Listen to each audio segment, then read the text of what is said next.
శ్రీకృష్ణుడు గోవర్ధనగిరిని ఎందుకు ఎత్తారో మీకు తెలుసా? బృందావనంలో ప్రజలు ప్రతి సంవత్సరం ఇంద్రుణ్ణి పూజించేవారు. వర్షాలు కురిపించేది ఇంద్రుడే కాబట్టి ఆయనకు యజ్ఞం చేసి ఆయనను సంతోషపరచాలని భావించేవారు.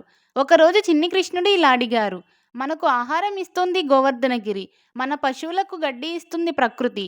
అయితే మనం ఇంద్రుని ఎందుకు పూజించాలి? వర్షం కురిపించడం ఇంద్రుని బాధ్యత. ఈసారి ఇంద్రయాగం వద్దు, గోవర్ధనగిరిని పూజించండి అని చెప్పారు.